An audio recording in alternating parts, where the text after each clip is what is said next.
ચીનમાં એસસીઓ શિખર સંમેલનના પૂર્ણ સત્રમાં આતંકવાદ પર ગર્જ્યા પ્રધાનમંત્રી નરેન્દ્ર મોદી. કહ્યું, આતંકવાદ માનવતા માટે મોટો પડકાર. આતંકવાદ પર બેવડી નીતિ નહીં ચાલે. સુરક્ષા, શાંતિ અને સ્થિરતા કોઈપણ દેશના વિકાસનો આધાર. એસસીઓ એટલે સુરક્ષા, કનેક્ટિવિટી અને તક.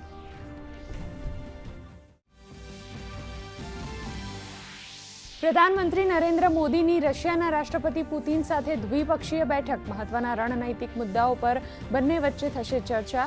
દ્વિપક્ષીય બેઠક બાદ પીએમ મોદી સ્વદેશ આવવા થશે રવાના.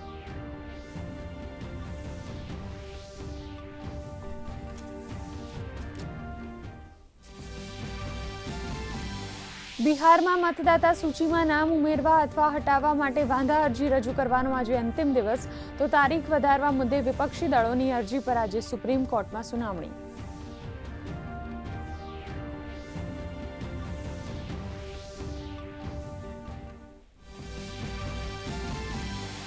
હિમાચલ પ્રદેશ અને ઉત્તરાખંડમાં ભારે વરસાદનું રેડ એલર્ટ. અનેક શાળા કોલેજ આજે પણ બંધ. કેન્દ્રીય મંત્રી અમિત શાહ જમ્મુ કાશ્મીરમાં પૂર અસરગ્રસ્ત વિસ્તારનું કરશે હવાઈ નિરીક્ષણ.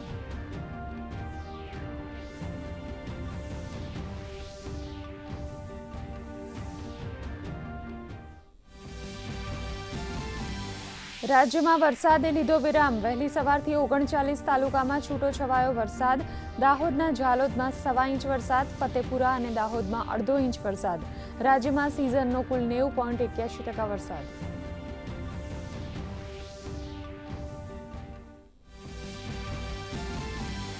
યાત્રાધામ અંબાજી ખાતે આજથી ભાદરવી પૂનમના મેળાનો પ્રારંભ.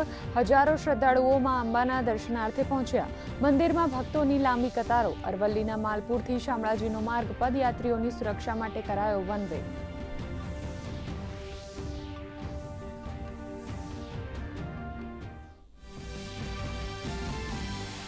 અફઘાનિસ્તાનમાં મોડી રાત્રે 6.3ની તીવ્રતાનો ભૂકંપ. 300થી વધુ લોકોના મોત.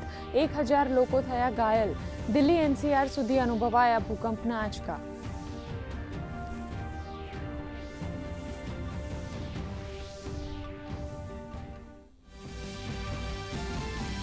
કારોબારી સપ્તાહના પ્રથમ દિવસે ભારતીય શેર બજારનો ગ્રીન ઝોનમાં કારોબાર.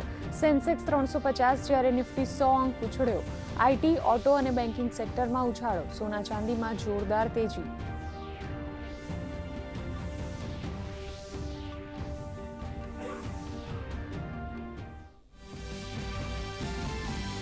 એશિયા કપ હોકીમાં ભારતની સતત બીજી જીત. ગઈકાલે ભારતે જાપાનને 3-2થી આપી હતી માત.